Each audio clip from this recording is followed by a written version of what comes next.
Halo sahabat, pernahkah Anda merasa ingin memulai kembali segala sesuatu dari selembar kertas yang benar-benar bersih?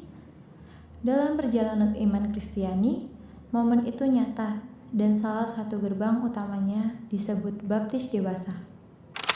Berbeda dengan baptis bayi yang dipilih oleh orang tua, baptis dewasa adalah sebuah keputusan sadar, penuh komitmen dan pencarian spiritual yang mendalam. Mengapa baptis ini begitu krusial dan apa saja maknanya? Mari kita bahas dalam 5 menit ke depan.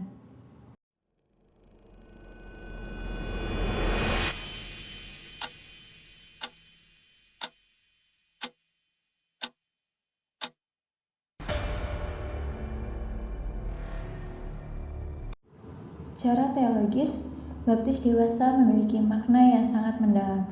Setidaknya ada 3 hal utama yang terjadi saat seseorang dibaptis. Yang pertama, penyucian dari dosa. Melalui air baptis, seseorang dibersihkan dari dosa asal dan dosa-dosa pribadi yang dilakukan di masa lalu.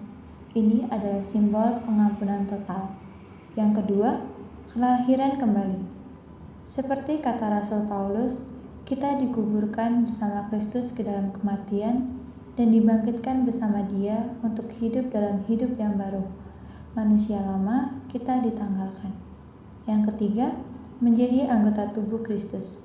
Lewat baptisan, Anda resmi diterima sebagai bagian dari keluarga besar Gereja Universal. Namun, baptis dewasa tidak terjadi dalam semalam. Ini bukan sekedar ritual air yang instan. Sebelum hari pembaptisan tiba, seorang calon baptis atau yang sering disebut katekumen harus melalui masa persiapan yang disebut katekumenat. Selama beberapa bulan hingga 1 tahun, para katekumen akan belajar tentang kitab suci, ajaran iman, moral Kristiani, dan bagaimana cara hidup sebagai seorang pengikut Kristus. Mengapa proses ini lama?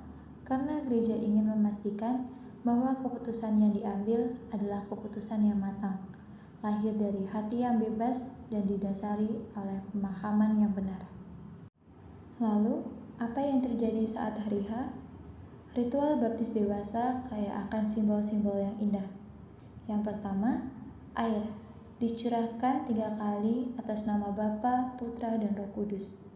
Air adalah simbol pembersihan sekaligus sumber kehidupan. Yang kedua, kain putih melambangkan martabat baru yang bersih. Mengenakan kain putih berarti Anda telah mengenakan Kristus yang bangkit. Dan yang ketiga, lilin menyala. Menerima lilin yang dinyalakan dari lilin Paskah adalah lambang bahwa Anda kini dipanggil untuk menjadi terang dunia, membawakan kebaikan di tengah kegelapan. Dan yang keempat, minyak melambangkan penguatan dari Roh Kudus agar Anda diteguhkan dalam iman. Sahabat, baptis dewasa bukanlah garis finish atau akhir dari pencarian spiritual. Sebaliknya, baptisan adalah garis start, awal dari petualangan seumur hidup berjalan dengan Tuhan. Bagi Anda yang sedang proses, jalanilah persiapan Anda dengan sukacita. Dan bagi kita yang sudah dibaptis, mari kita ingat kembali janji baptis kita untuk terus hidup dalam kasih. Saya, Anastasia Sidi Kartika. Sampai jumpa di video selanjutnya. Tuhan memberkati. I just had to let you know you're